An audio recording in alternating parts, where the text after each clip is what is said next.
It's a truly amazing sight, frightening too. Field after field, thousands upon thousands of acres, a veritable sea of opium poppies.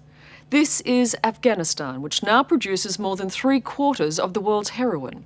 And it's all so brazen, right under the noses of 11,000 American troops. They argue their war is a war on terror, not drugs. So, this season's crop is on its way to the West, to kids in countries like Australia. And as Richard Carleton found, no one in Afghanistan will stop it. And why would they, when opium provides half of this battered country's income?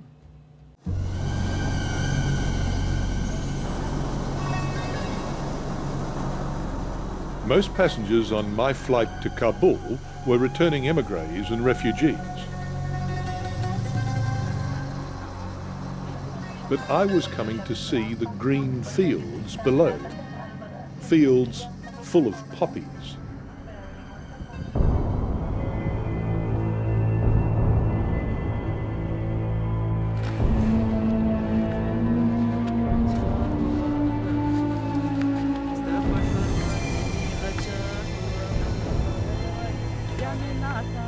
Almost every Australian knows or knows of someone who's suffered heroin addiction. It's likely that the raw material for what that addict injected came from right here.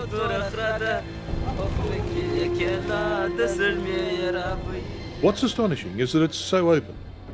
It's illegal, of course, but apparently everybody's into it. There's no embarrassment, no shame, but then if you were dirt poor, would you be doing the same?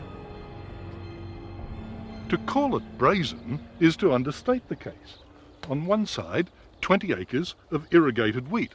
The other side of the irrigation channel, 100 acres of irrigated opium poppy.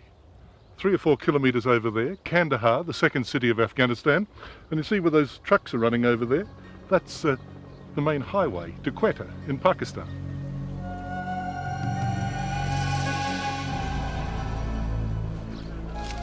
In some countries you'd hang for possessing an ounce of this stuff, but in a country occupied by 20,000 foreign troops, it's being collected by the bucketful a few kilometres from the front gate of the second largest American base in the country.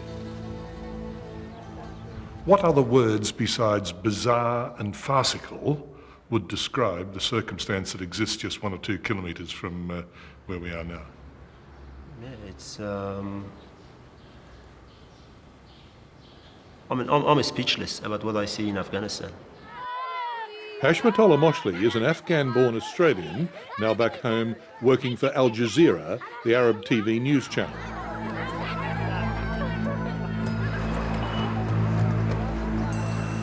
He's based here in Kandahar, the spiritual homeland of the Taliban, that regime that persecuted women, harboured bin Laden, and very successfully suppressed opium production. The Taliban meant business. They meant business. Then comes the American invasion, the Taliban get thrown out, and production skyrockets again. 2004, almost 100% of all provinces in Afghanistan, they have cultivated poppy. So it's growing all over Afghanistan? All over Afghanistan. These poppies are not unlike you might grow at home. I mean, towards the end of the season, the petals wilt and what's left behind is a seed pod. You take a mature seed pod and inside, the poppy seed. But opium's in a different matter. You use a tool like this with 6 little needle points on the end, and in the evening, put a scratch in the pod. It bleeds that milk immediately, and then they leave it overnight to congeal and come back in the morning with this tool and scrape it off. It could not be more simple. Raw opium.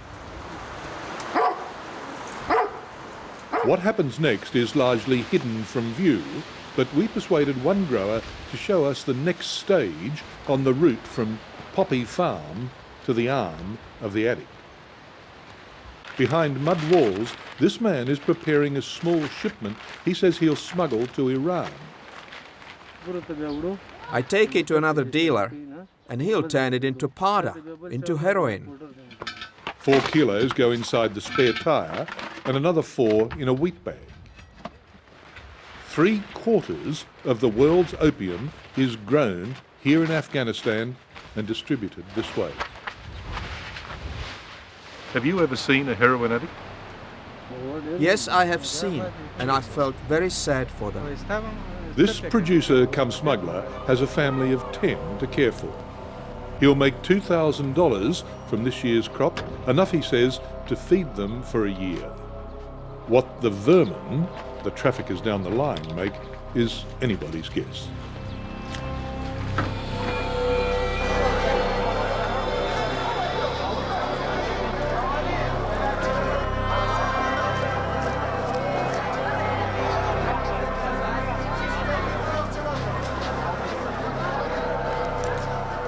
Some of the traders here in Kabul's money market are quite wealthy men. This is a very, very busy place because much of the economic activity of this country is carried out in cash, and that's because much of it is illegal. And that's because half the national income of this country, 50% of it, comes from growing opium and selling heroin.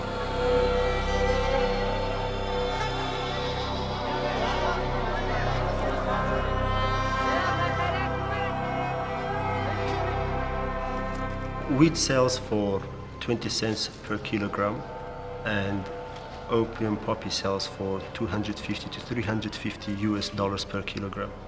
So what would you grow if you were in their position? The opium trade has the 11,000 American forces here in a terrible bind.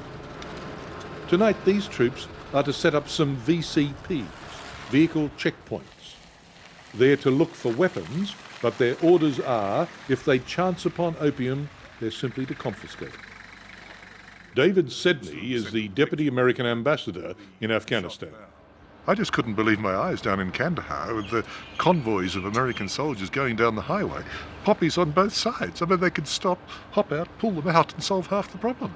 Well, I can understand your sense of irony about it, but our troops are here for one reason, which is to defeat the terrorists, to defeat the Taliban and the Al-Qaeda.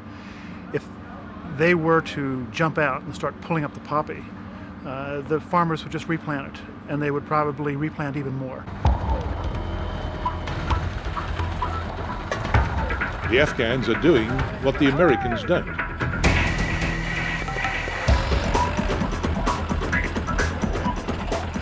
These men are from Afghanistan's counter-narcotics directorate. Their job is to eliminate the poppy crop. But as you're about to see, eliminate in this part of the world has a very special, even a unique meaning.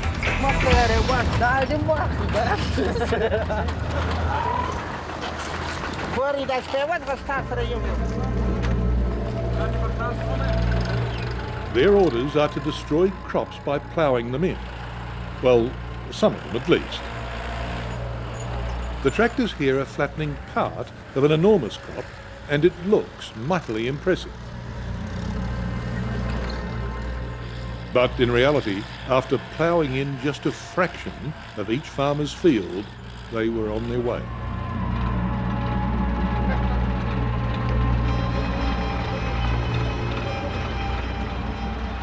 This and this, 10 hectares. 10 hectares. Yeah, How many hectares will you destroy?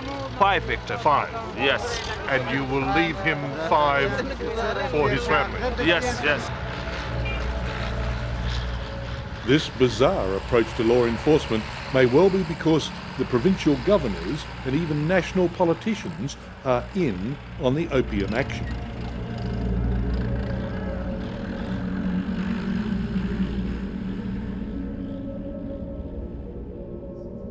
It's top-level corruption that even the Foreign Minister, Dr. Abdullah, can't ignore.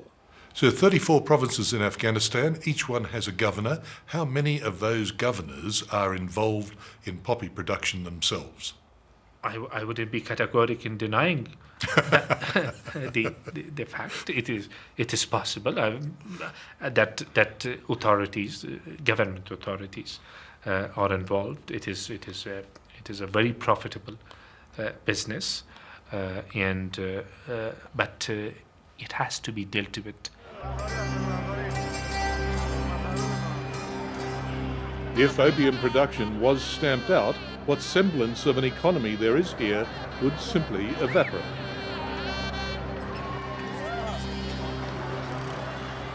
As things stand, Kabul is now functioning in a sort of a way.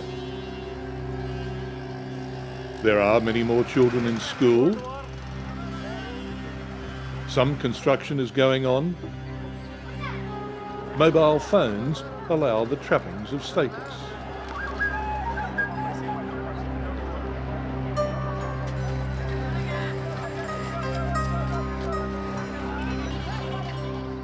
But outside the capital, the writ of the warlord still runs, just as it did in the days of the Taliban.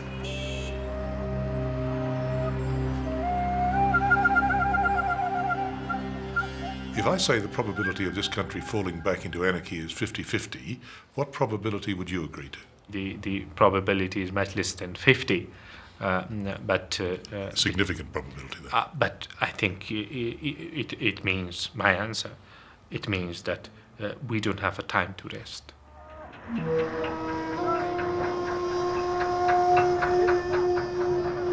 Afghans have been fighting a war of one sort or another continuously since 1980. They've fought the Russians, they've fought amongst themselves, and for the moment they're fighting with the Americans. But the current crop of Afghan soldiers seems well short of battle ready. The fact is that without American troops on the ground here, Afghanistan would revert to chaos and the Taliban would be back in moments. The soldiers on the vehicle checkpoints are keenly aware of the danger they face. Yes, it is. It's very dangerous. Because the next little village on this highway up there has still got elements of Taliban in it, hasn't it? Yes, this whole stretch right here east of Kandahar City is. A hidden weapon would lead to arrest, interrogation, and maybe information. That could lead to Osama bin Laden. That's why this is being done. Don't make this hard for me. I don't want to do it. All right. It's degrading for everyone, and some soldiers try to make light of it. You don't know where he's at, bin Laden? Osama. Tall guy. He don't know. You don't know nothing. Just want to find him so I can go home. Almost 2.5 years since the invasion, sir. How much longer before an American can come here, stand tall, and say, mission accomplished? The mission here in Afghanistan is not one where there's an end date, it's an end state. But overall, Afghanistan is succeeding. We're investing in success here, not just the United States, but the rest of the international community.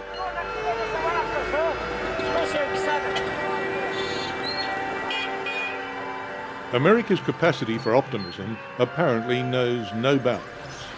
Yet the inevitable consequence of their present policies is more disaster.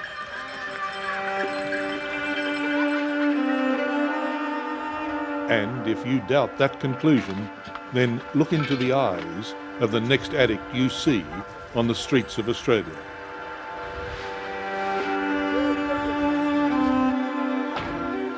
His or her next hit may well be in the back of this Toyota now.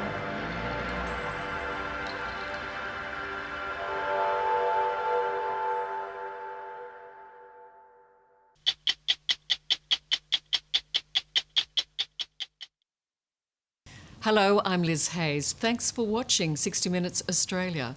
Subscribe to our channel now for brand new stories and exclusive clips every week. And don't miss out on our extra minutes segments and full episodes of 60 Minutes on 9now.com.au and the 9Now app.